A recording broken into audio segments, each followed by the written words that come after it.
Χαίρετε και καλό μήνα. Είναι το podcast για το Τριφύλι από τον gazeta.gr.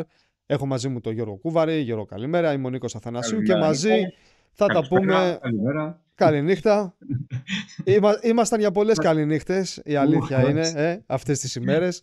Πορτοκάλι και ασχόμαυρη. Έτσι, η αλήθεια είναι αυτή. Βέβαια, από το τελευταίο podcast μεσολάβησε μια σημαντική νίκη του Παναθηναϊκού στην Ευρώπη, κόντρα στην Ελσίνκη. Για το μπάσκετ ήρθε η ήττα εντός έδρας από την Μονακό του Βασίλη Σπανούλη και το ξέσπασμα στο ελληνικό πρωτάθλημα της Κυριακής. Αλλά, εάν δεν είναι ντέρμπι στο ελληνικό πρωτάθλημα, νομίζω ότι αυτό το οποίο μονοπολεί πάντα την κουβέντα είναι το μάτς της Ευρωλίγκας ή τα παιχνίδια της Ευρωλίγκας. Δεν το συζητάμε καν αυτό. Η διαφορά δυναμικότητα στην Ελλάδα είναι τεράστια. Από Παναθηναϊκό Ολυμπιακό. Οπότε, αφού έχουμε δύο έτσι αδιόρθωτες ομάδες, θα ξεκινήσω εγώ με το ποδοσφαιρικό Παναθηναϊκό να τα συζητήσουμε κυρίως τα πράγματα που έγιναν το βράδυ της Κυριακής και αυτά που έρχονται στην συνέχεια. Ο Παναθηναϊκός... Πριν ξεκινήσει, Νικό, διάβασα και το κείμενο σου με πολύ μεγάλη προσοχή. Βλέποντας το παιχνίδι του Παναθηναϊκού, εγώ ένα σύνθημα μου πήρε στο μυαλό: Τριφυλάρα, βάλε ένα γκολ. Αυτό. Τίποτα άλλο συνέχισε. Πολύ σωστό. Ή να το αλλάξουμε λίγο και να φωνάζουν Τριφυλάρα, βάλε δεύτερο γκολ. Κι άλλο γκολ. Ναι, κι άλλο γκολ. Αυτό, γιατί το ένα γκολ μπαίνει. Το θέμα είναι ότι δεν έρχεται το δεύτερο. Κοίταξε να δεις. Στο παιχνίδι της προηγούμενης Πέμπτης με την Ελσίνκη, στο οποίο ο Παναθηναϊκός ήταν πολύ ανώτερος κυριαρχικός, νίκησε μόνο με 1-0, υπάρχει μια φάση στο 92ο λεπτό, όπου ο Παναθηναϊκός προηγουμένως δεν έχει καθαρίσει το παιχνίδι και βρίσκουν οι Φιλανδοί μια καθαρή ευκαιρία από το ύψος της μικρής περιοχής. Απλά εκεί η μπάλα στο τακουνάκι του επιθετικού περνάει out. Αυτή η φάση ήταν μια πάρα πολύ καλή στιγμή να τονίσουμε κάποια πράγματα. Πράγματα που προφανώς τα γνωρίζει πρώτος και καλύτερος και ο προπονητής και οι παίκτες του Παναθηναϊκού, ότι στα παιχνίδια που δεν τα καθαρίζεις, στα παιχνίδια που είσαι εμφανώς καλύτερος και έχεις ευκαιρίες να πετύχεις ένα δεύτερο γκολ και να κάνεις τη ζωή σου πιο εύκολη, κάποια στιγμή όταν παίζεις με τη φωτιά θα καείς. Μπορεί να ακούγεται έτσι πολύ μεγάλη κλεισεδιά, αλλά είναι η πραγματικότητα. Έτσι είναι η φύση του ποδοσφαίρου. Κόντρα στον Ατρόμητο, ο Παναθηναϊκός είναι προφανώς ανώτερος. Προφανώς έχει 2-3 καλές στιγμές για να πετύχει και ένα δεύτερο γκολ και να καθαρίσει το παιχνίδι και να βρεθεί στη δεύτερη θέση βάζοντας από κάτω και τον ΠΑΟΚ και να παραμείνει στο πλήν 2 από τον Ολυμπιακό. Αλλά έρχεται αυτή μια στιγμή που λέμε, γιατί σε ολόκληρο το παιχνίδι ο Ατρόμητος δεν έχει κάνει άλλη φάση στο μάτς. Έρχεται αυτή μια στιγμή την οποία έτσι πολύ γρήγορα θα αναλύσω στη συνέχεια. Ο Παναθηναϊκός δέχεται τον γκολ και κάνει μια βαρβάτη γκέλα, κάνει ένα πισωγύρισμα και ολοκληρώνει τον πρώτο γύρο στο πλήν 4 από την κορυφή, χάνοντας την ευκαιρία να είναι ακόμα πιο μέσα στο παιχνίδι της πρώτης θέσης. Είναι μια φάση αυτή που ο Παναθηναϊκός δέχεται τον γκόλ που θα μπορούσε πάρα πολύ εύκολα να μην έχει υπάρξει ποτέ.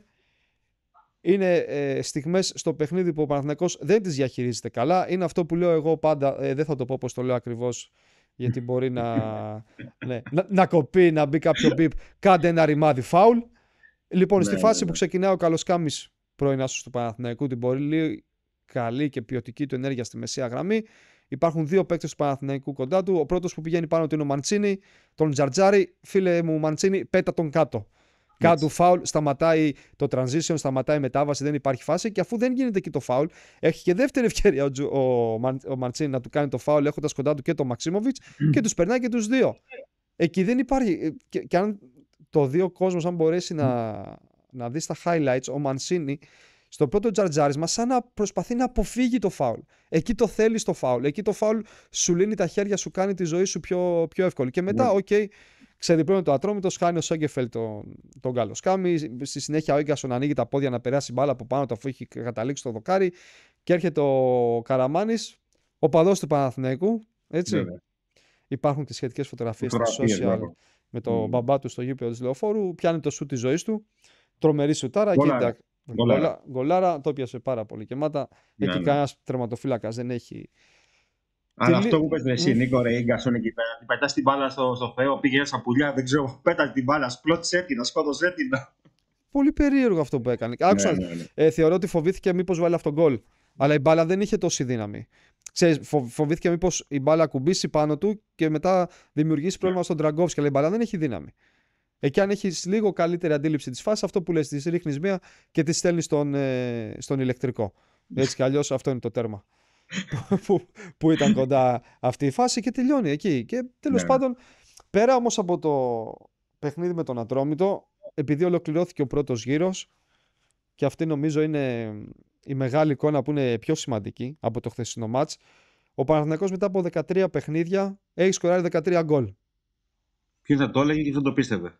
Είναι επίδοση ομάδας η οποία παλεύει να κρατηθεί στην κατηγορία.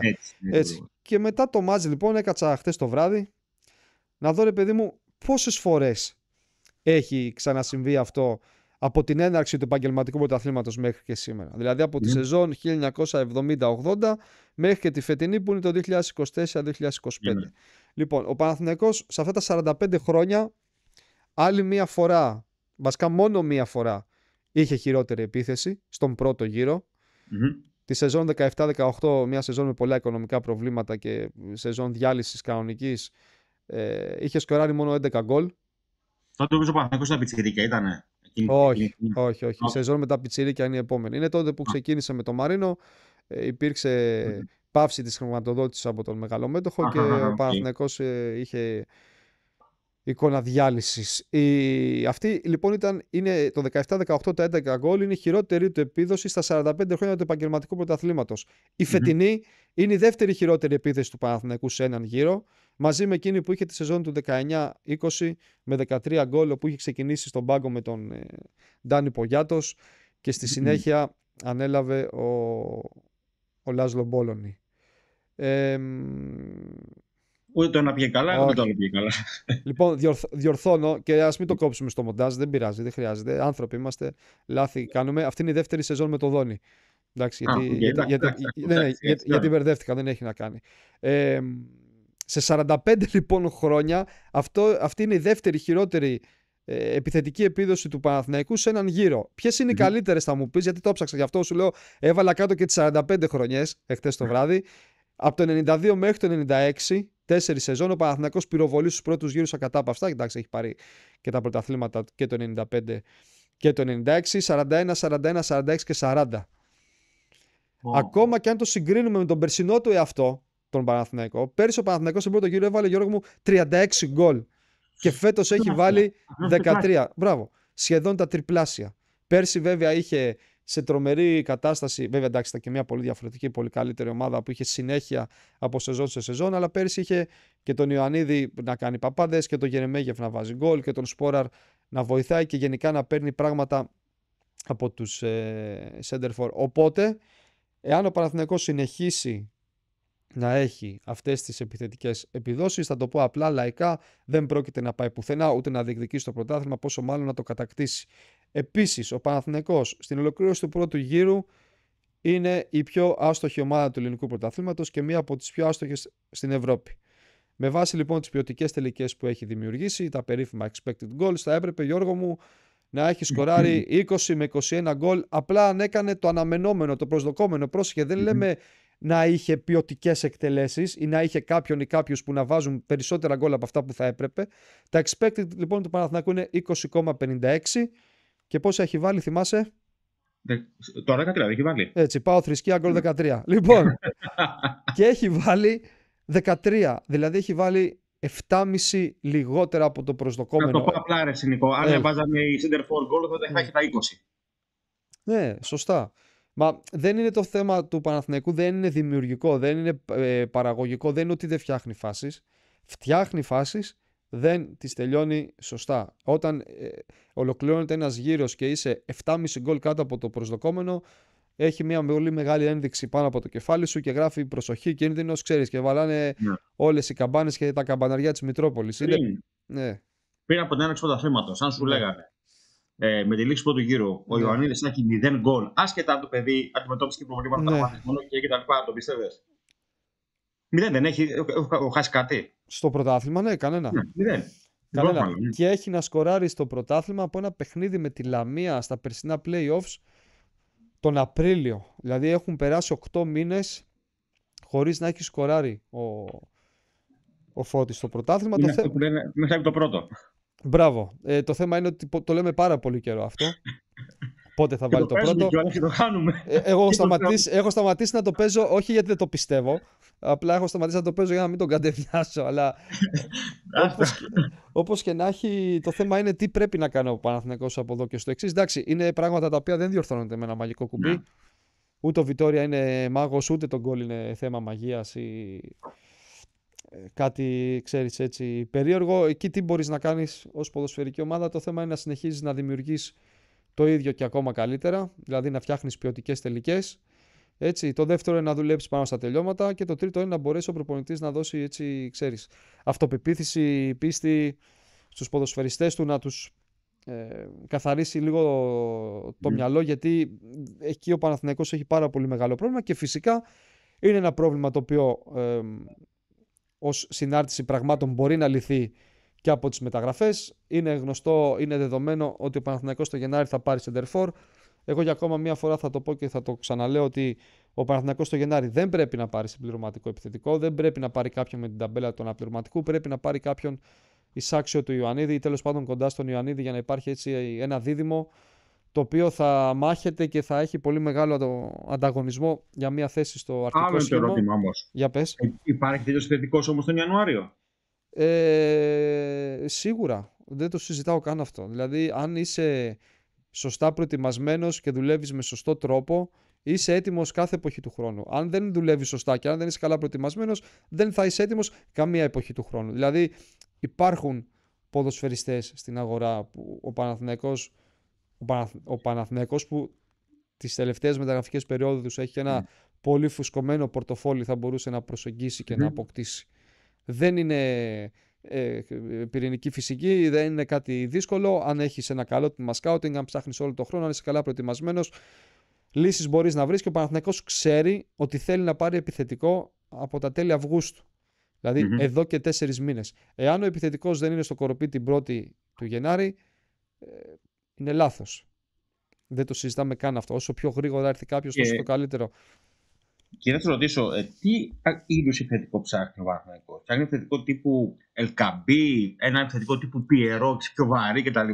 Τι ακριβώς ψάχνει? Κοίταξε, το ιδανικό για τον Παναθηναϊκό με τα κριτήρια που έχουν θέσει οι άνθρωποι θα ήταν να βρουν κάποιον ο οποίος, προφανώς εκτός από την εκτελεστική του ικανότητα, έτσι, που είναι το πρώτο και το κύριο για ένα center forward, να μπορέσουν να βρουν κάποιον πιο γρήγορο από αυτούς που έχουν τώρα.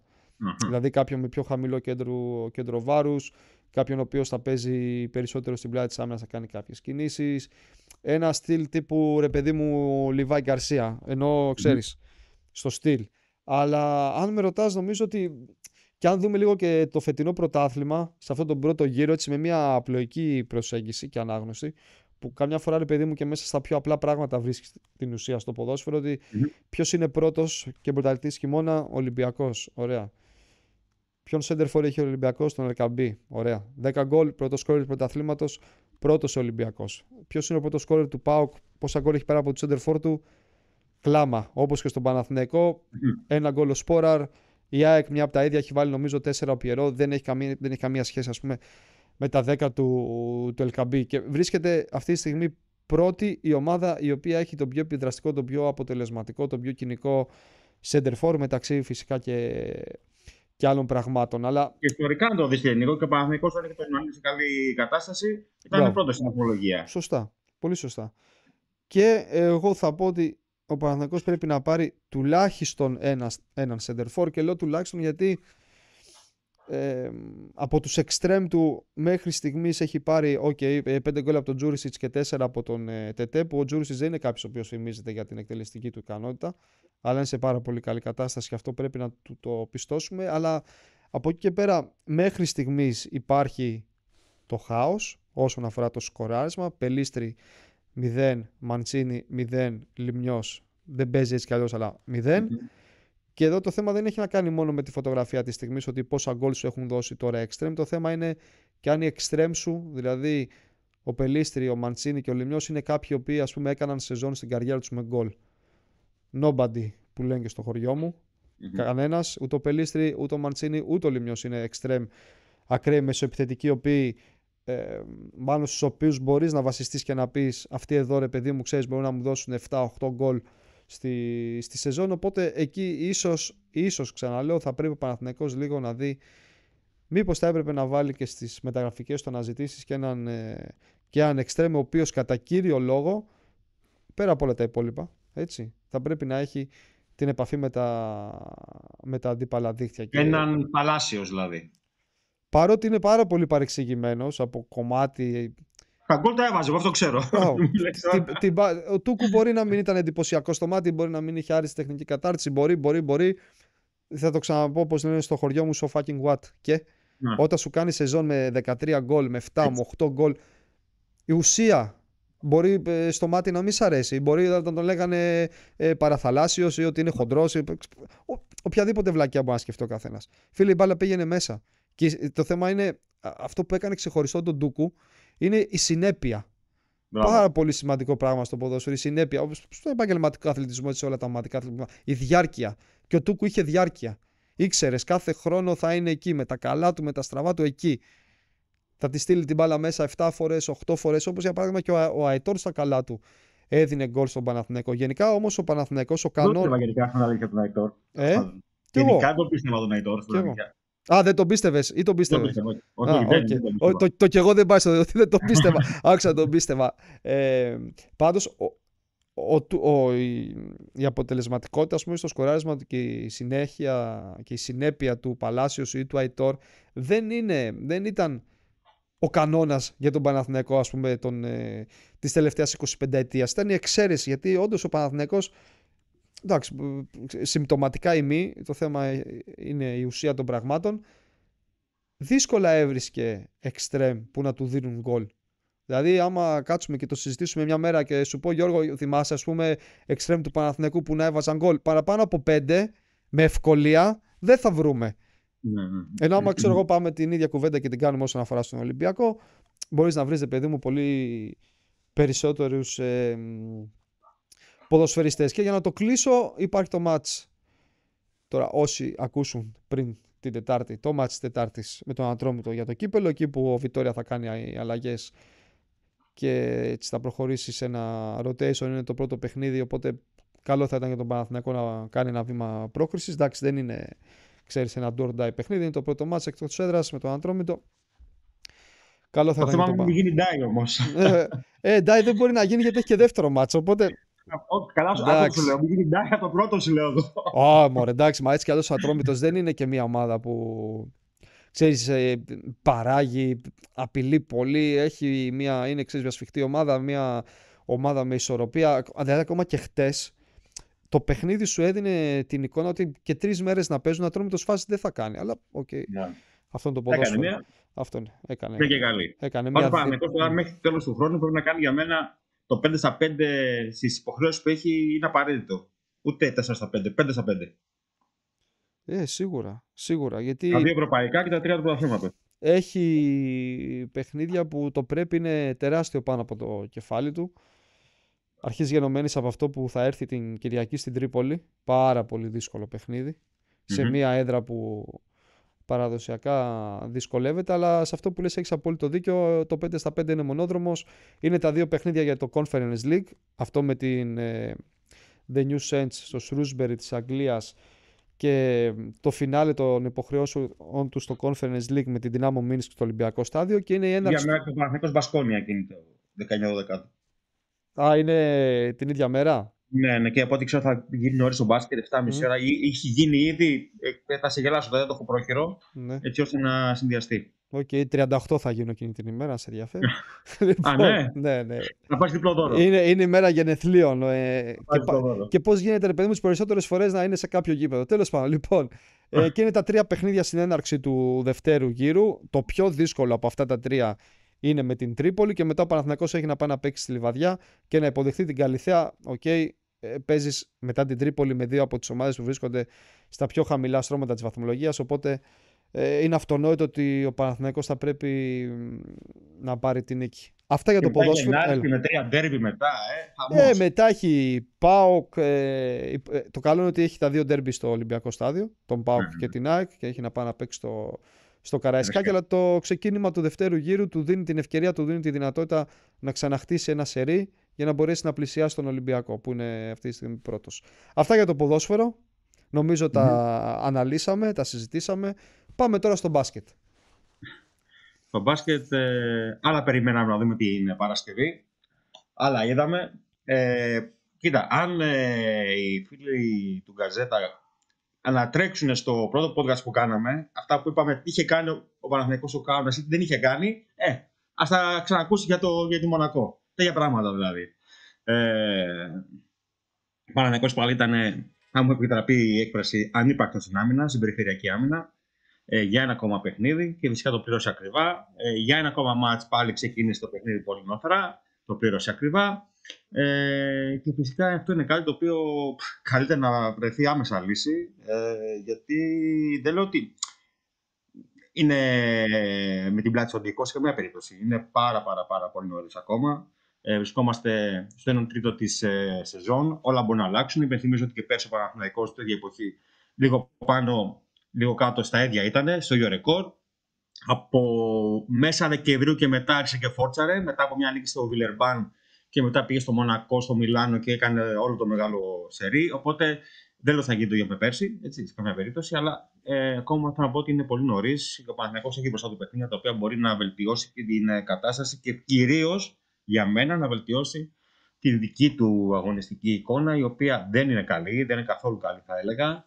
Με κάποια ξεσπάσματα, αλλά σε γενικές γραμμές δεν παίζει καλό ο Παναθηναϊκός. Και όπως είπα και πριν, Νίκο, το πρόβλημα ξεκινάει καθαρά από την άμυνα. Τώρα έχει μπροστά του ένα πακέτο παιχνιδιών πάρα πολύ κρίσιμο, πολύ δύσκολο. Όπως και εσύ, δεν ξέρω πότε θα μας ακούσουν στο podcast. Παίζει την Τρίτη με την Μπαρσελόνα, την Πέμπτη στο Βελιγράδι με την Παρτίζαν του Ομπράντοβιτς και την άλλη εβδομάδα πάει στην Τουρκία να παίξει με την ΕΦΕΣ. Οπότε καταλαβαίνετε και εσύ, Νίκο, ότι είναι 3 παιχνίδια όπου εκεί θα δει και πού βρίσκεται, θα μετρήσει λίγο για τις δυνάμεις του περισσότερο και για μένα μεγάλο ενδιαφέρον θα έχει το πώς θα παρουσιαστεί, γιατί είναι αυτό που λένε, δεν γίνεται πάλι τα ίδια. Απλά δεν γίνεται.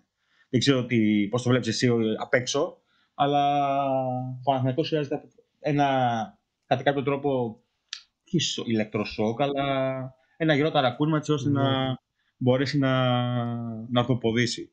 Εγώ νομίζω είναι λίγο θέμα νοοτροπίας αυτή τη στιγμή. Καθαρά θέμα νοοτροπίας είναι. Μα σε περισσότερα παιχνίδια Ρεσίνικο μπαίνει ο Παναθηναϊκός.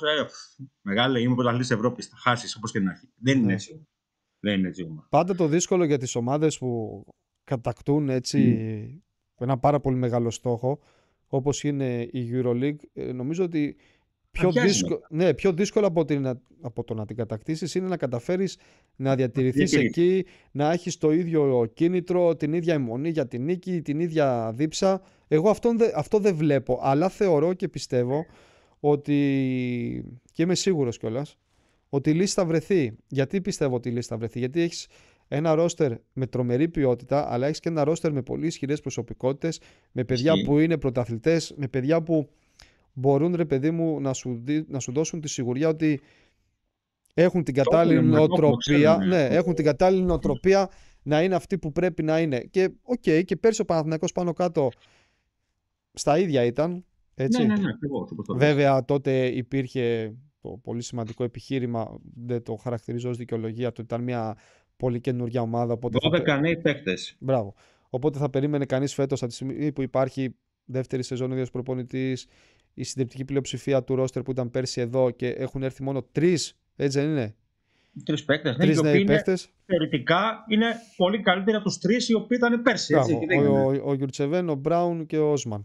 Οπότε νομίζω ότι είναι θέμα χρόνου να το βρει ο Παναθηναϊκός. Ζημιά ουσιαστική και βαθμολογική δεν μπορώ να πω ότι έχει πάθει. Έτσι δεν είναι? Με αυτό το 7-5. Όχι, κανένα περίπτωση. Οπότε, απλά θα μπορούσε να καλύτερο. Σίγουρα. Δεν το συζητάμε. Εγώ έχω ξαναπεί ότι δεν θέλω ο Παναθηναϊκός να τερματίσει πρώτος. Εκεί δυσκολίες. Ναι, δεν αλλάζω άποψη σε αυτό. Οπότε, απλά να σου πω κάτι το οποίο ενδεχομένως σε αποθαρρύνω και θα σε απογοητεύσω. Ναι. Έχει αποδειχθεί ότι όταν ο Παναθηναϊκός παίρνει Ευρωλίγκα, την επόμενη χρονιά τον ψάχνουμε. Το θυμάμαι. Πες το, πολύ ωραίο. Η χειρότερη χρονιά του Παναθηναϊκού, η επόμενη. Ένα 2000 το πήρε στη Θεσσαλονίκη. 2001 έπαιξε στο Final Four της Super League τότε. Είχε γίνει ο διαχωρισμός των διοργανώσεων. Έπαιξε στην μικρή διοργάνωση και δεν το πήρε τελικά το ευρωπαϊκό. Ενώ θα μπορούσε, γιατί θεωρητικά το επίπεδο ήταν πολύ χαμηλότερο σχέση με τη Ευρωλίγα. Τρομακτική κλοπή όμως έχει γίνει εκείνο το μάτς με τη Μακάμπι. Τι εννοείς? Αν το θυμάμαι. Κλοπή από τους διαιτητές, κλοπή. Εντάξει, δεν έχω περάσει. Εντάξει, για τώρα. Τέλος πάντων. Θα μου πεις, θα είχα και μια Super-League. Εντάξει, σιγά. Το 2002 που το πήρε στην Μπολόνια, το 3 το ψάχναμε τον Παναθηναϊκό. Το 7 που το πήρε στην Αθήνα, το 8 αποκλείστηκε από το Μαρούσι. Το 9 που είχε την καλύτερη ομάδα και η οποία έμεινε και το 10. Άμα θυμάσαι με την τριάδα Γιασικεβίτσιου, Σπανούτου, Διαμαντίδη κτλ. Το 10 αποκλείστηκε από την Παρτίζαν. Στο top 16, να την κάνω λάθος. Το 11 που το πήρε, το 12 πήγε στην Κωνσταντινούπολη. Εντάξει, το σφάξανε τη διαιτησία εκεί πέρα στον τελικό με την Τσεσεκά. Απλά θέλω να σου πω ότι μετά από κάθε Ευρωλίγκα δεν έχει κάνει κάτι ο Παναθηναϊκός. Οπότε ας κρατήσουμε λίγο χαμηλούς στους τόνους. Οπότε να μην λέω εγώ για την πρώτη θέση έτσι κι αλλιώς, να είμαι πιο. Να πάμε στο Final Four, ξέρω εγώ. Το οποίο πού θα γίνει τελικά? Στο Αμπου Ντάμπι. Ειλικρινά. Δεν ξέρουν ούτε αυτοί. Δεν ξέρει κανείς. Ξέρω πολλούς γνωστούς μου έχουν κλείσει εισιτήρια για το Βελιγράδι. Τι εισιτήρια, τι ξενοδοχεία, τα πάντα. Θέλω να σου πω ότι το Βελιγράδι αυτή τη στιγμή είναι το φαβορί ακόμα. Με ανησυχεί το γεγονός ότι δεν έχει ανακοινωθεί τίποτα. Σήμερα, μάλιστα, Δευτέρα που ηχογραφούμε, η Motorsport έγραψε ότι το Βελιγράδι θα είναι το Final Four για τα επόμενα 3 χρόνια. Πάντως, άμα γίνει στο Βελιγράδι, ας πάρουμε όπλα κράνη εξαρτήσεις και ας πάμε. Εντάξει, νομίζω δεν είναι μια καλή επιλογή. Τέλος πάντων. Παρότι έχουν πολύ ωραία γήπεδα. Έτσι. Η Stark Arena, όχι η Stark Arena, το Gratsk Arena, γιατί είναι χορηγός. Είναι γήπεδα. Αλλά δεν είναι τώρα. Για σκέψου ένα Final Four στο Βελιγράδι. Καλά, σαν το ΆΚΑ δεν είναι κανένα, αλλά για σκέψου ένα Final Four τώρα στο Βελιγράδι με Παναθηναϊκό και Ολυμπιακό. Και Παρτίζαν. Όχι, ναι, δύσκολο, νομίζω. Αλλά λέμε τώρα. Το να είναι στο Final Four η Παρτίζαν ή ο Ερυθρός δεν παίζει ρόλο, γιατί ο παδί τους εκεί θα είναι, στο Βελιγράδι. Οπότε είναι σαν να συμμετέχουν. Κατάλαβες πώς το λέω. Μιλάμε. Μέσα να πάνε και οι Τούρκοι. Είναι εκρηκτικότατο μείγμα τώρα. Καλύτερα στο Αμπου Ντάμπι, ξέρεις, θα πάνε. Στο Αμπου Ντάμπι μπορεί να πλακώνονται με τις γραβάτες, μόνο τίποτα τέτοιοι. Με τίποτα 500 € να βγάζουν και να μαλώνουν. Δεν έχει. Ωραίο είναι αυτό. Ωραία εμπειρία θα είναι. Και δεν ξέρω αν και πόσον.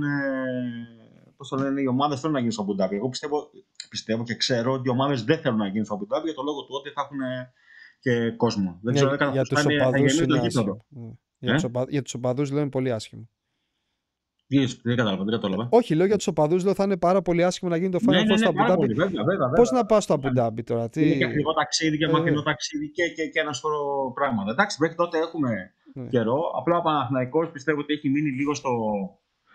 Όπως σου είπα, στα περσινά.